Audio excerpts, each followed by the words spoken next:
she's completely unexplainable. You think she's a good girl, but once you get to know her, you realize, wow, she's everything. She's crazy, she's funny, she's honest. And you never know what she'll do next. Well, hello. Thank you for coming back to the Being Tracy Podcast. I'm Tracy Bush Pate. This is my comrade, Livia Revo of Beyond Borders Adventures. And we had an amazing trip. My Being Tracy Podcast is back, and my Being Tracy Facebook page is back. And you know, things are moving on. Things are moving on. We're all back in the swing of things now that we got back from our trip, and we're excited to tell you about it. Right, Livy? Yes, we are. Now, something that was interesting to me, Liv, that happened was I got back yesterday. It was the first day I erupted and went down to Starbucks again. My friends were saying, you haven't been down to Starbucks in a while. So I went down to Starbucks and met a girlfriend down there. I actually brought her back a shirt, you might remember. I picked her out a shirt on our trip. And then her first question to me was, what did you not like about Romania? That's a good question.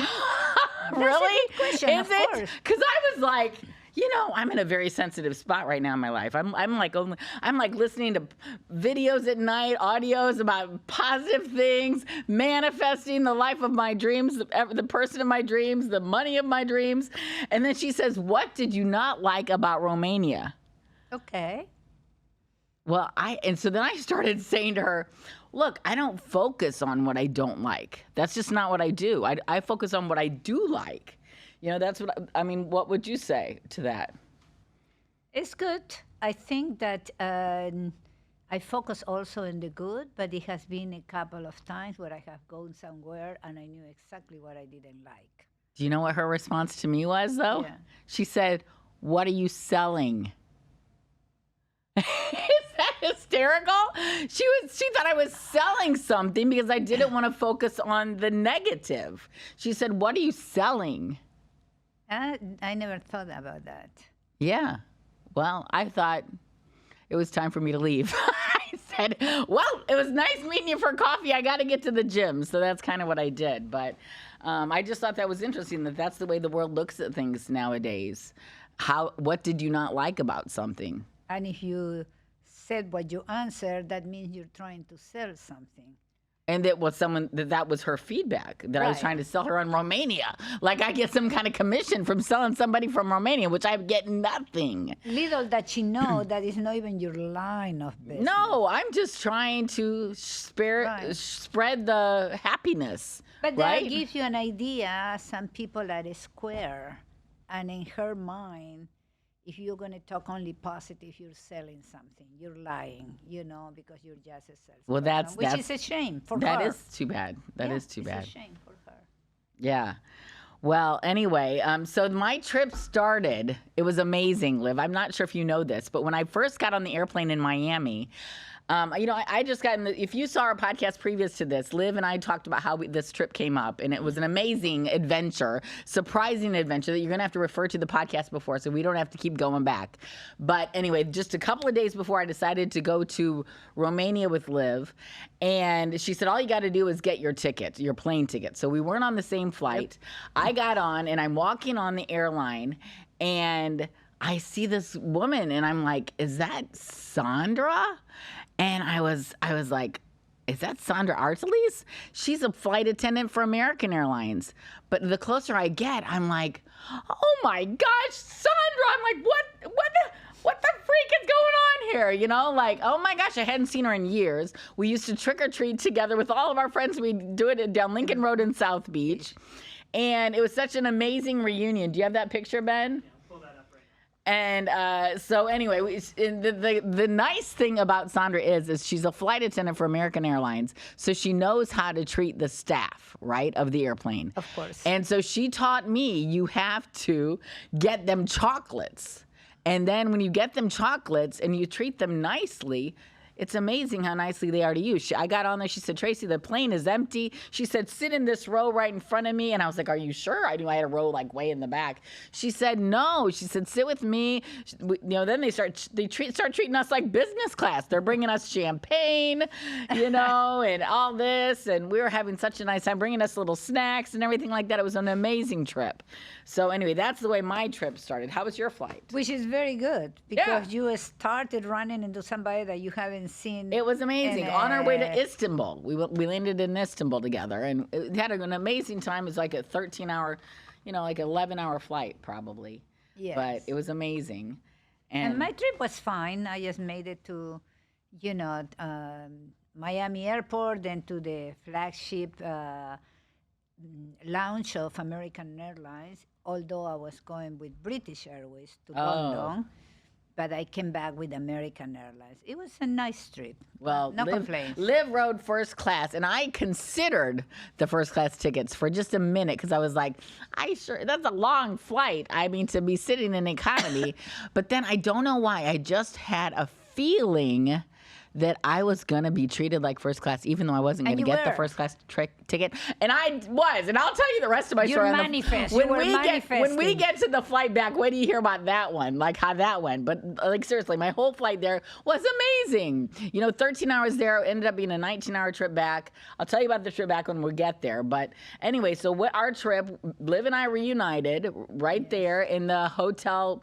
What was the first hotel we were at? Mercure, okay? Okay, so Hotel Mercure. Very nice hotel. It was what, 4-star?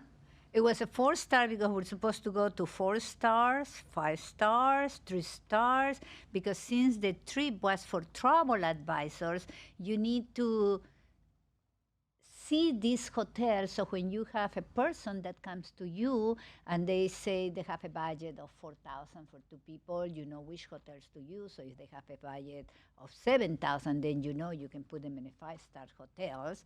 So it's important to get to see these hotels. The whole trip was geared to really learn about these places, hotels, food, so you can talk about it when you have a client in front of you. Right. And so since Liv had a friend that couldn't go with her, I got to take the space. Lucky girl. Yes. And the first thing that happened was the first night we went to a wine tasting. Remember that? Yes. We went out and got a bite to eat at one of the local places there, and we ended up going to a wine tasting. No, wait, that was 2 different nights, right? We first had a bite to eat on the street, and then the second night it was the wine tasting. The first night was that we had the wine to eat. It was all the first night. Okay, Yes. the first night then we went to the wine tasting, which was amazing. That was, It was an amazing. very good. Yeah. Then we go back to the hotel room. I think I feel something biting me in bed. Oh, yes. Oh, my God. The bite. She knew I wasn't going to let this go, okay? I felt something biting me, but I didn't want to say anything. It was dark. It was late. We gained we lost 7 hours traveling there at the time. So I'm just lying in bed thinking, if I wake up in the morning and I have bites all over me, I'm going to know there were bed bugs. And sure enough, I got up the next morning and I started just getting this little something right here. And then Liv and I talked and we said, let's have them change the sheets, right? Exactly. They changed the sheets. First action. Like maybe another person said that they thought they felt bed bugs, but there's also the power of suggestion. I see that. So not a big deal was made. They changed my sheets. The next night, I didn't really notice much, just a little, but I freaking blew up. I've still got scars on my body. Fortunately, it's all gone, but it was an episode. I had an episode. A horrible episode. Yeah. Which we really don't know if it was bed bugs. Well, everyone was trying to throw it at save the hotel because it was a very nice hotel. And honestly, maybe it was just my bed. I don't know. But when they moved us to another room the last night, I didn't have any problem. I tend to believe that maybe they were bed bugs, because a couple of the girls said I felt something crawling. I didn't have anything. We were in the same room. But I think that if it was bed bugs, the way that it happens to you, because it was really horrible. Yeah, it was horrible. You got Yeah, an I still have like allergic, little scars right here in my hands. You got an allergic reaction. You Well, I know have that's something usually, against the bed I bugs. think I just had a reaction to the bed bugs. But Oh, anyway, yeah, we're not for going to sure. spend a lot of time on Yeah. that. So anyway, but then the second day, after the day of the wonderful wine tasting, where we had a sommelier and everything like that, giving us different wines to taste, and everything was covered by the group, right? And so then the next day we went to see architecture. Okay, now I gave you a picture of the palace that we went to see. Remember? Yes. It's Elena and Nikolai. Koshansky. Yeah, we don't know how to say their last name. It's like Christian Palace. Okay, but the interesting thing about these two is that they were killed by a firing squad because of their leadership among the peasants, as you would say. Yes. I mean, that was all you could. That's all you could call it, because we saw where these people lived. Did you put up the palace? Yeah, there's the palace, but it doesn't look like nearly as amazing as it was inside. It was amazing inside. And but then I heard some people saying, boy, when you go see how they lived in then relation to the other people of the country, the people of the country lived like in squalor. They had nothing, right? Yes. So that was the amazing thing that we saw, the architecture difference. Then the next thing we saw were salt mines, which I had never even known that that's where you get salt. You know, that's Well, where besides the all kinds of salt. ocean, you know, you have the salt mines. I that come mean, from it was underground. amazing. Do you have a picture of those salt mines that see the salt mine picture that we have there? Yes. Oh, okay, down there. Yes, yeah, this that is was the amazing. salt It mines. was They were big. amazing, and they had little kids down there playing, and it was people go down there to rebuild their body for the health benefits of salt, which was amazing, right? Yes, but he said they stay 4 or 5 nights. Remember, I wasn't going to go because I still have the ear infection. Right. And he said, no, it's going to be good to you. Yeah, good for you. It wasn't good to me because I totally forgot that we were 200 meters below. And the pressure after 10, 15 minutes, that's why I left you, I need to get out of there because the ear is really killing me. So it's good, I guess, when you are in a healthy way for your everything. That you Yeah. Well, it was an amazing adventure. Yes. Then I'm gonna leave Dracula to the very end. Okay. So then the other thing that we saw was the Parliament. Do you have that picture to show? The Parliament was amazing. It was just built in the 1980s. An amazing structure of the people over there. Which Kaczynski never got to use it because it wasn't finished by the time that the people got rid of it. But he had it to the nines. It was an amazing, impressive structure because that's what he wanted in his lead. Okay, they had 3 kids. The kids all survived, but they died young. Two out of the 3 died young after their parents were killed by a firing squad, which is how they handled things in Romania at that time. Well, I guess it was maybe because at that time, Gorbachev has allowed for the Berlin Wall to go down, and he wasn't going to protect any more of these countries. And when people learned of that, they saw it was the opportunity to attack because they wouldn't have any Russian tanks coming to them. And you get what you deserve, you know. Right. You live in so much luxury and people are Oh, exactly. And people are suffering all around him. But anyway, okay. So now we get to the big idea that Liv and I decided among this whole trip. The whole trip was surrounded by me with the idea that I'm going to spend Halloween in Transylvania. You know, and everywhere I went, from border to border, was Transylvania. I didn't realize how big Transylvania was. Right, it's a whole region. Right? And everywhere we went, there was something about Dracula. Dracula's castle, Dracula's burial, where Dracula was buried, and where he was born. Where he was born. We saw where he was born. We saw the people that were surrounding him, and his name was, again, Vlad Impaler. That's what his real name is. Impaler. Okay, but this is a real person. People were like saying to me, does Transylvania really exist? Does Dracula really exist? Yeah, it does really exist. But this man named Vlad Impaler started going by the name Dracula and started actually drinking people's blood because of the healing benefits of it, right? But he wouldn't kill them. He would just extract the blood. Okay, so there you go. But what Liv and I came to find was the power of marketing. Because when we stood in line, do you have the picture of all of us standing in line? When we stood in line with this group we were with, and let me tell you, you don't know how important it is to have facilities that working facilities to use a bathroom until you're surrounded by hundreds of people.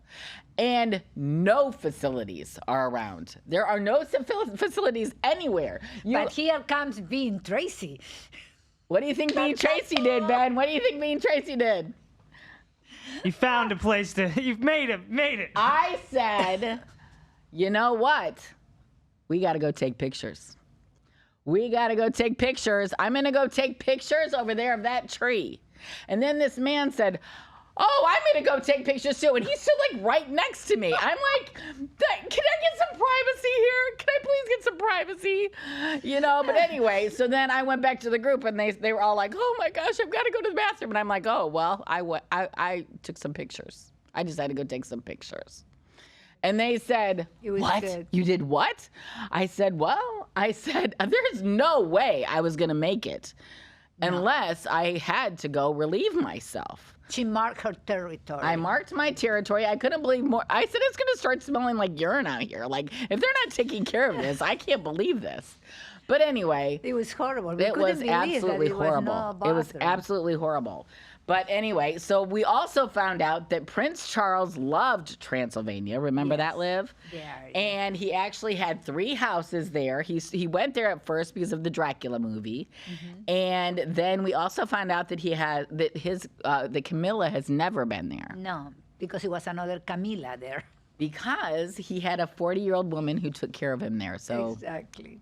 I mean, I'm sorry if you're hearing it here first, Camilla, but you know, that's what the word on the street is in Romania.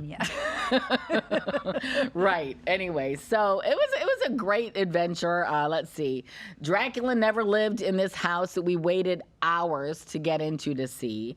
It actually was Queen Mary that lived there. It was her castle. We were so much waiting and anticipating. I actually did my 3rd trip thinking that I was going to go inside his castle. Liv has been there before. Liv never put it together. Liv never put it together because she never really had gotten inside. I didn't know when our guide told us that Queen Mary was her castle. Dracula never lived there, never stayed there, not even close. We got done, and Liv and I just looked at each other. I said, Liv, this is a complete marketing scam. Yes, I said it was all I can do, walking past all of those people waiting in line to get into Dracula's castle, to not say, go home. Don't wait in line at the castle. There's nothing to see here.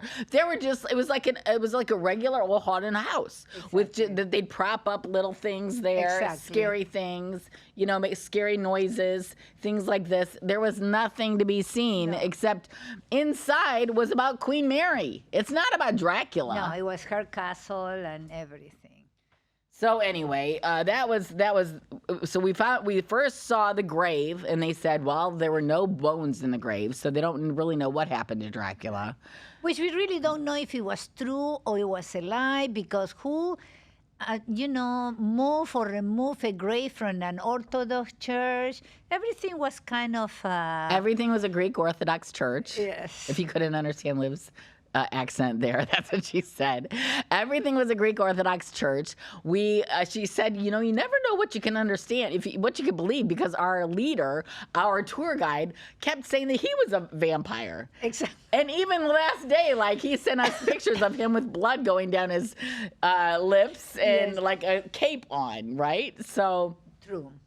I don't know, but I can see the reality in it, but it was just. If you're going over to Romania for Dracula, no. But it's just all hearsay. Exactly. It's all hearsay. Yes.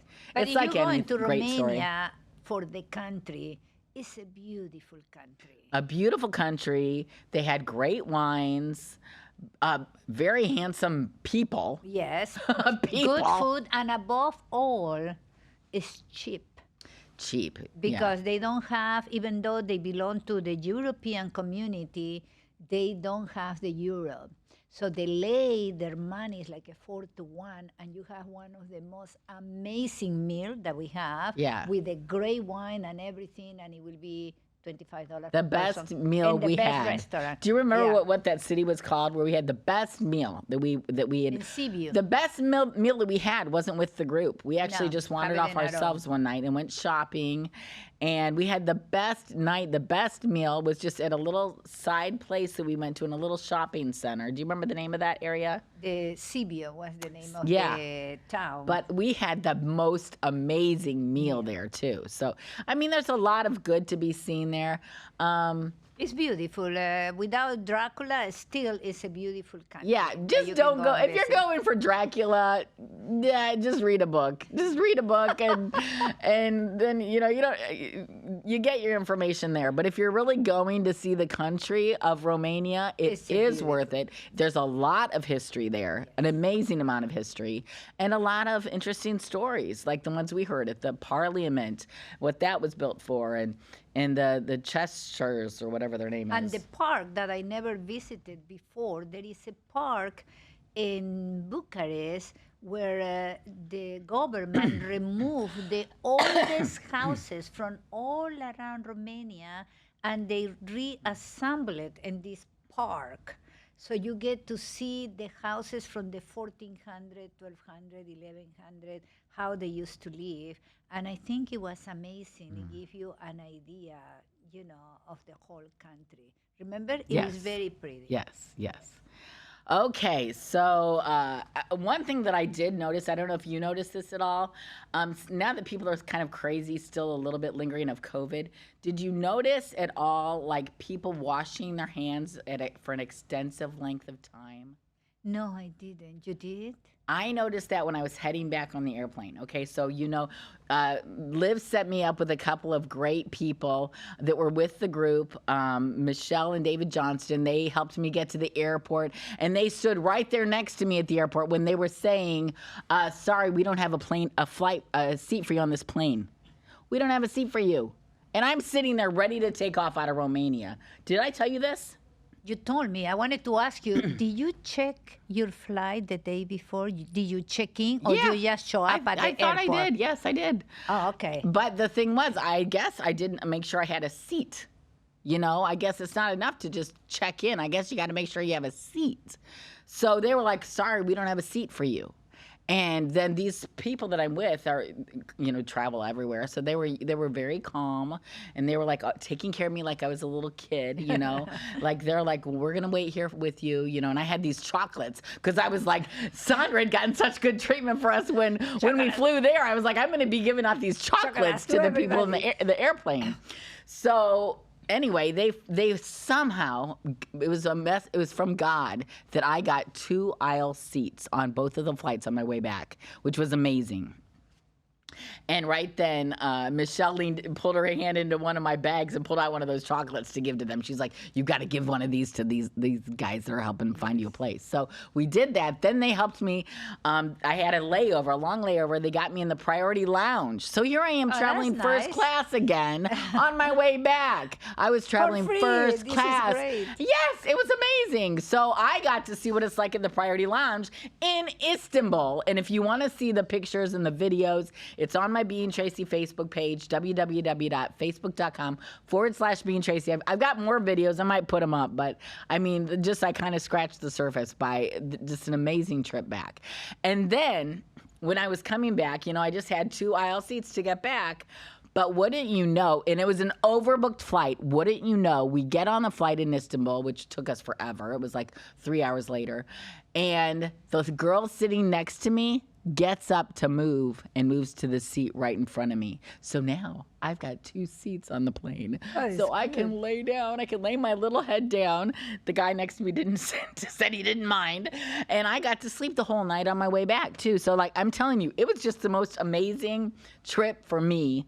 Cause It was made for you. It was The made trip for me. It was waiting like for you. It was like I felt like I was going to be riding first class, and honestly, I feel like I was. It was amazing. So, anyway, but I did notice in the airport before I left, one of the women that worked in that little terminal went into the bathroom with me. Of course, it's a 1-seater in the bathroom.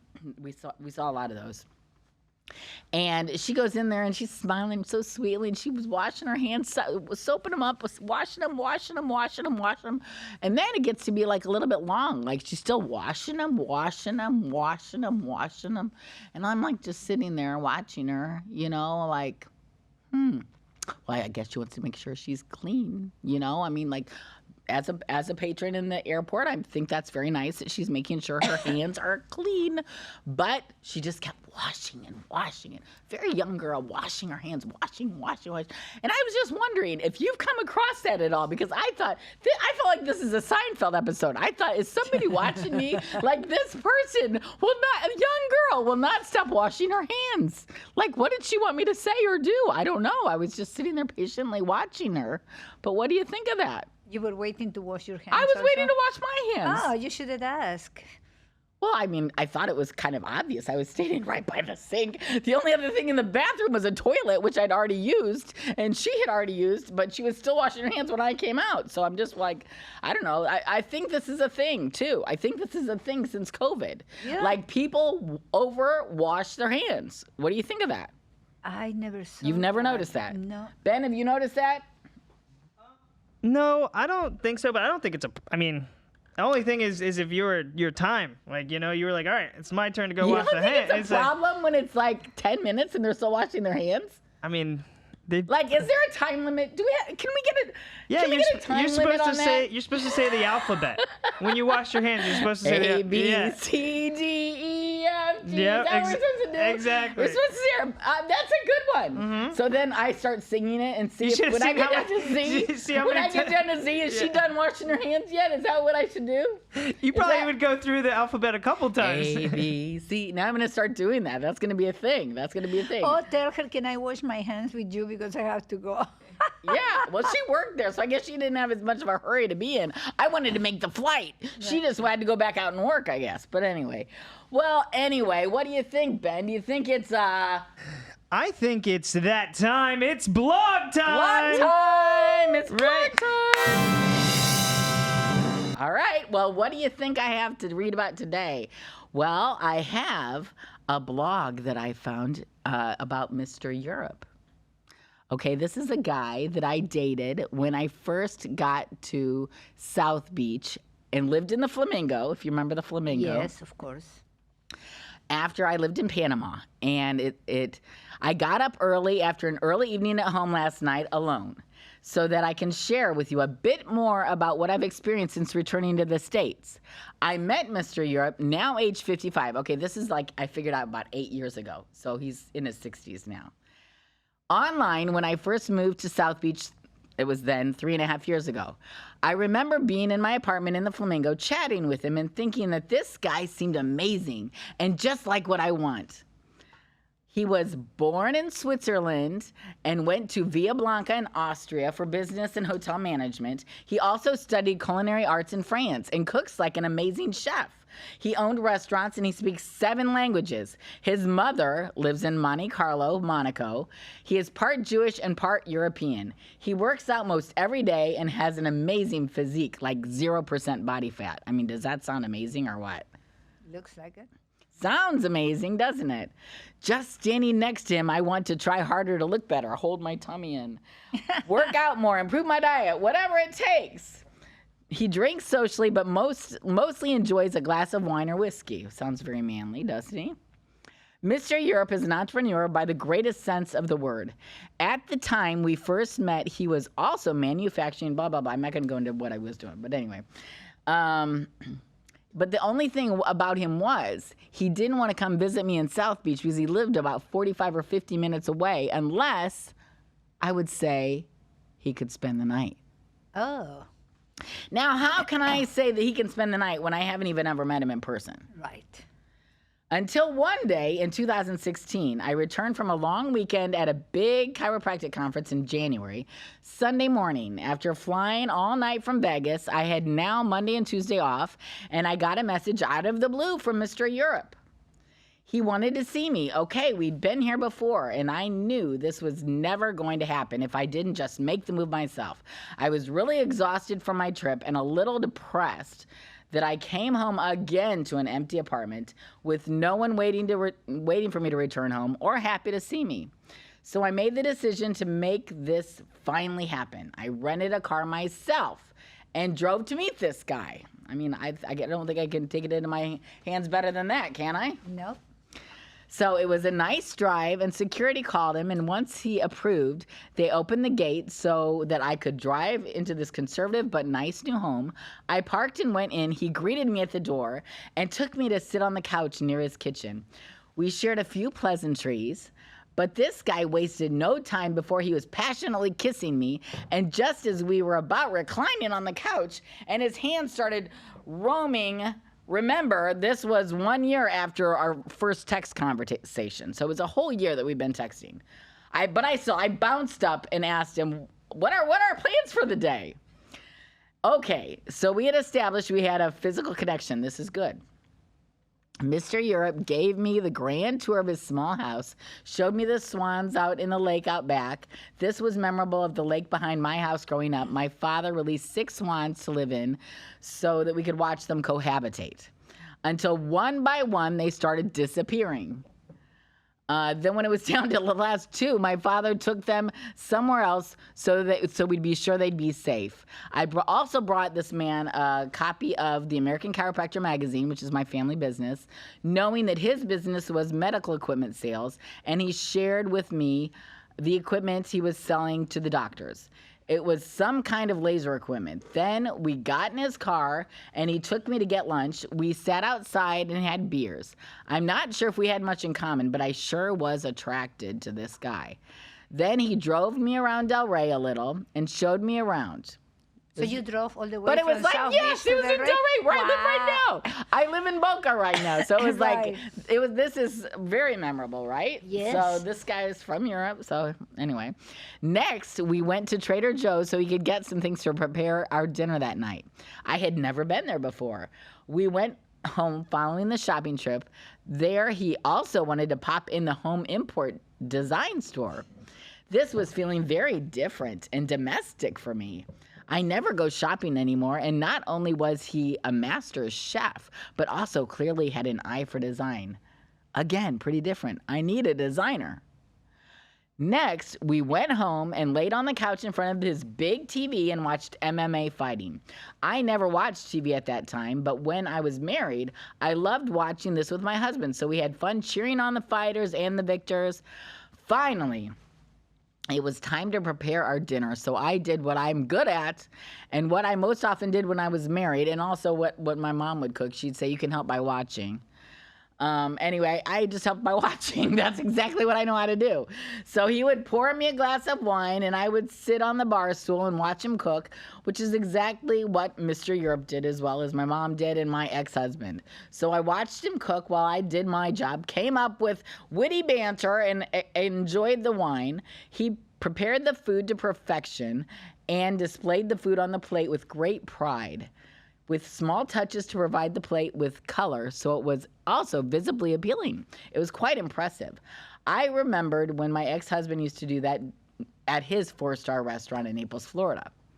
After dinner, we moved with our wine glasses outside for a bit to watch the ducks by the lake, and then we freshened up as he had plans to take me to the Funky Biscuit, which is right down the road from where I live now, which is so crazy, to hear the jazz band. When we got there, we found 2 bar stools next to each other and ordered vodkas and sodas and enjoyed the show without much conversation. We returned home a couple of hours later and started undressing each other, hopped into his bed and started making out, kissing on top and under the sheets, all over. I was impressed when he brought me to climax quickly, but when he didn't want to wear a condom, everything came to a screeching halt. After all, look at this guy, I figured. He could have any woman he wanted, and probably had. I didn't feel comfortable until and unless we were going to be monogamous to go there with him yet. I slept great. His room actually got really dark, and the bedding was super soft and comfy because he likes design. He knows how to design. Woke up the next morning, Tuesday. He had to work, and I needed to head back. He made us a protein veggie shake before I left. I was thinking, this guy is exactly the kind of man that I want. I feel the problem with the dating apps is that although many people find someone terrific, they can't stop looking. That's the problem. It becomes addictive. So then they lose what they might have had with someone who is amazing. And I was not going to make that mistake. I thought, this is it. This is what I want. So I went home. I got off all the dating apps. I sure didn't want to mess this up if it was for real. I mean, how could it not be? Well, so then the week passed and I did not see him. I had plans to go to Miami to get my TSA status established. Thought, well, maybe I should get global entry so that I can travel with my new European boyfriend. So I texted him that I had an appointment at the airport on Friday, and after my appointment, I could come to his house and see him if he wanted. He responded that he did. Great. I was so excited to see Mr. Europe again, though, that I canceled my appointment at the airport and thought I could just see Mr. Europe quicker if I went straight there. So I rented a car again. Now I was friends with the guy and the wife who owned the car rental company that was right across the road from where I lived. I told them if things go well, I might not bring the car back until Monday. They were excited for me. So I drove the 45-minute drive to get to the gate in Delray, where I'd been before, where Mr. Europe lives, figuring he was probably just as excited as I was to see me because it had been days since we'd seen each other. I had been thinking, it's okay if he lives so far away, if we just see each other on the weekends, or even just every other weekend. I've got a full life. I would just kind of like to know that someone out there is thinking of me. Excited, I waited as the guard called the gate. I could hear Mr. Europe answer. He questioned the guard again. Who's at the gate? It was like he wasn't expecting me. Finally, he told the guard to let me come in. I drove to his house, confused. How did this happen? How could he not know I was coming? We had many messages back and forth. So discouraged, I walked to his door. He opened the door and let me in. This wasn't at all as I'd expected our reunion. He seemed to be busy. I walked in, stood behind the couch, wondering what I was supposed to do. Millions of things were running through my head. How did this happen? I canceled my appointment. Now I still need to get my TSA status figured out. And this guy wasn't even expecting to see me. Mr. Europe had run to his center building in his development and wanted me to wait for him. Didn't even invite me to go with him. Did he not want anyone to know that I was there? Wasn't he proud of me? Wasn't I going to be his girlfriend now? As was pointed out to me later, he probably was texting me at the same time he was texting many other women and just responded, yes, yes. Okay, that's it. I was finished. I wasn't going to wait for him after I had rented a car, canceled my appointment, and driven an hour to see this guy when for a year he couldn't even drive over to see me. He said, okay, you go home and I will come to your house when I'm finished. Huh, yeah, right, I thought. Well, then some tragic, terrible sickness found him in the emergency room that night, and he was unable to make it. Said he never should have let me leave because he had to care for himself on his own. I was done, hid his profile on Facebook and WhatsApp so I wouldn't be reminded of him and moved on. And then after a few back and forths of him telling me he was going to come to South Beach to visit me, not working out, years passed. Finally, he showed up. After years. Years. Though a little drama this day, as he wanted to park his own car in my parking lot, and I was unaware that that was even an option after I'd been waiting for him all afternoon. And at first, he sent me a message that said he was leaving before he even got there. He'd driven like supposedly 15 minutes or an hour to get there and said he was leaving. Okay, so after I got this worked out, we just parked his car and took a car or walked everywhere from my building. He remembered that I had taken him to Drunken Dragon when he was here months ago, and he really liked that place. Did you ever go there? No. He showered after walking and sweating through South Beach, apparently trying to find a parking space, when unbeknownst to me, he was able to park his own car in my building, then redressed, and we were good to go. After I lightened his heavy mood with some laughter. I couldn't believe he was going to leave after driving an hour here from there. He now lives in Boca Raton, Florida, where I live. But I believe he was, until I sent him a picture of me. I hoped the sight of me calm and smiling in the elevator, going down to meet him, would help to ease his stressful mood that was making him leave. Didn't hurt that I'd put on the dress backwards either. Much more interesting, I thought. I remember he asked at one point if he should invite his friend, and though surprised he would want someone else to accompany us, I quickly said no, which seemed to be the end of it. Next, we took a car to Drunken Dragon, the hidden restaurant that I had shown him before. He really liked it there. We met a couple of gay guys there who really liked him and told me that I had better be taking good care of him. On the way home, we walked to Whole Foods so that we could get a bottle of wine to share. We came home, set the dim lighting, candles, music, sat on the balcony and talked. It was very sweet. He seemed very interested in me, which I found endearing. Freudian slip. So after we talked for an hour or so, then we started making out on the balcony. So I offered him the bedroom as an ends to the means. We made love in the bedroom for the first time in the 3 years since we'd met. It was very sweet and lasted for hours. He lasted for hours. At one point, I asked him if he had taken Viagra, and he said, "No, you were my Viagra." I thought, impressive. The next morning, we slept late, played a little before getting out of bed. Then we each took a shower and got dressed. We walked down to Oliver's Bistro on the corner for a bite to eat for breakfast. After breakfast, we returned to my building where I showed him the pool, the gym. I asked him if he'd like us to work out, and at first he said yes. Then we returned to the condo. Continuously throughout the morning, he kept getting text messages. He seemed to be working on a few deals. One was a business on the West Coast. Another was a car that he may buy his friend had for sale. Before we had rested in the condo for too long, he announced he wanted to go to the pool. I changed, and as soon as we got down to the pool, I was surprised to see his friend sitting there. Another older European guy. According to Mr. Europe, he had no girlfriend, and I needed to set him up. Okay, all right. So, at one point, Mr. Europe left his phone while we were at the pool, and when I looked at it, I could see a dating app pop up. So clearly he wasn't sure that I was all that was out there for him, and possibly all the busy, hurried texts he was sending were to other women, as well as business contacts. However, I remained cool. I told myself, well, let's see where this relationship goes after this first real night together. Following his friend's bite to eat, which I had to agree, looked a lot better and less expensive than the meal that Mr. Europe and I had shared next door. As a chef, he is always critiquing food and experiences, again, reminiscent of my ex-husband, who's also in the restaurant business. Then he decided to see his car that Mr. Europe may buy, and that they'd said that he could drop me off at a girlfriend's house, Tina. Okay.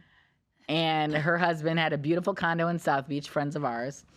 But both Mr. Europe and his friends stopped up quickly just to meet our friends and see the view. With that, he was off, and he left me feeling that while I really appreciate Mr. Europe's beautiful body, thick accent, I would much rather have a man who can't get enough of me. So the lesson I learned was that dating apps are only meant to connect people. Never assume that I'm the only one that person is communicating with. Yes. And that was the brutal reality.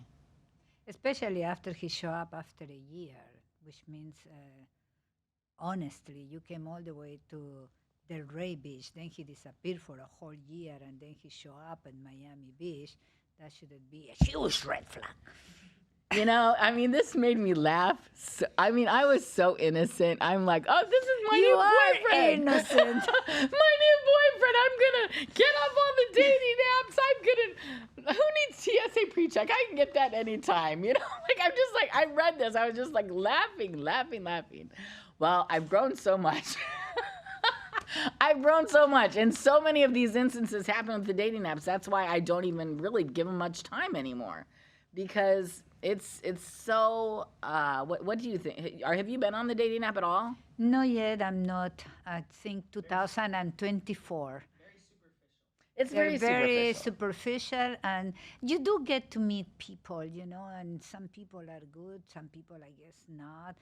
Everything depends, you know. I think that, I don't know, I'm recently divorced, so I want to give myself some time because I do like quality, instead of quantity. And I decided that 2024 is going to be my year, and the man that I'm looking for is going to be there, if it's for me. Right. Otherwise, I'm very happy. I've always been a loner, you know that. So I'm very happy being on my own, a difference than you.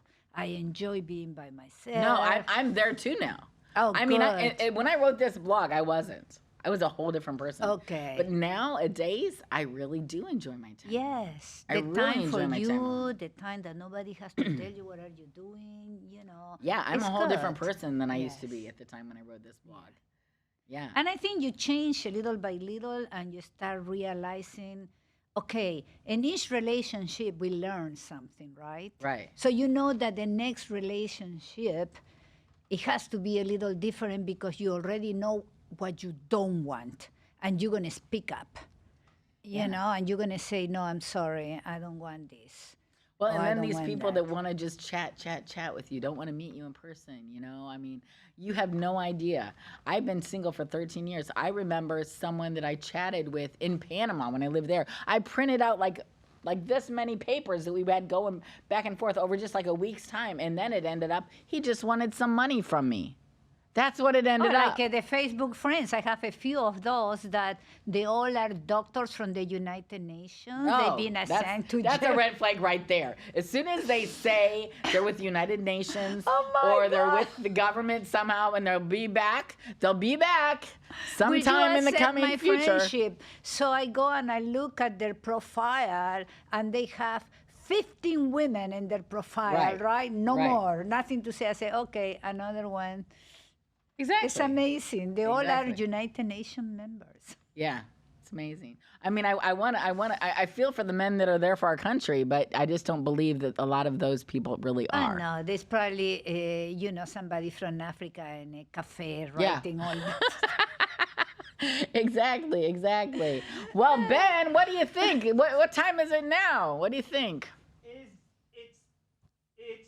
It's time for the real estate minute. The real estate minute. What we got? There we go. Do we have a graphic for that? Oh, we do have a graphic for that right there for you. Well, I just wanted to point out, have you ever seen these Sunstat statistics? No, let's see it. These come out quarterly by Sunstats, and we can do the whole United States, but I chose to do Florida because I wanted to show you what a great investment it is right now in Florida. Now, people are talking about how up north things are not going so good for real estate, but I want you to see here how great it is. I mean, closed sales are up 6.1% from a year ago. Median sale price is up 1.3% from a year ago. And active inventory is also up 4% from a year ago. And dollar volume sold 14% up from a year ago, okay? New listings are also up 8% from a year ago. Pending sales is the only thing that's down a little bit, like 0.1%, And so I'm just saying, this is a very good Amazing. market for people to be investing and buying and selling in Florida. So I really wanted to call your attention to that because I just think that speaks for itself right there, I mean, Yes. don't you think? Yeah, numbers are numbers. Numbers don't lie, Yes. right? Isn't that what they say? Yeah. So anyway, well, I want to invite you to please subscribe to my channel, like it, post anything that you could do to help me out. That'd be great. Also, you can reach out to Keller Williams if there's any way that we can help you. I've got partners all over the world that can help you and find your dream property, buy, sell, invest. Liv, how can my viewers find you? Okay. I have a page which is Beyond Borders Odyssey, and and you can go to also. I'm in Facebook, Livia Revo, and my webpage is www.beyondbordersodyssey.com. I'm a virtuoso travel consultant, which means that besides going to a regular travel advisor, with me, Virtuoso has partnered with so many hotels and cruise lines that you get these extra perks, that you don't get it and you don't. And it's not going to cost you more money. It's just going to be more quality, where you will go to places that you say, okay, I'm a foodie person, then I'm going to make sure that you go to the best restaurants, or 3, 4, 5 Michelin restaurants, or I like off-the-path places. I don't want to go to touristic areas. That's the difference between booking on your own and booking with a travel advisor. It's going to cost you the same, but you're going to get more. And if you want to go to Romania, Liv has it all figured out now of the best places to go, the best places to get tours, and everything. We had an amazing trip together. I don't know if I even talked about the last place that we went, which was Hotel Marmaresh. Yes. Did you put that picture up? We had our last drink in a little bar they had there called The Vault. And it was a 5-star all the way. It was the most amazing hotel. Hyatt, and we were like, geez, this is the last place we go, of course, because they want us to remember fondly. But it was really, it was an amazing hotel. It was I had an amazing trip. Thank you so much for including me. And thank you for coming. I mean, it was a great company, except for the backbiting. The bed bugs. Yeah, but anyway, like I said, call Keller Williams, 561-245-4000, and let us know how we can help you out to reach your real estate goals. Yes. Okay? Thank you so much again, Liv. Here is Tracy. Love you guys.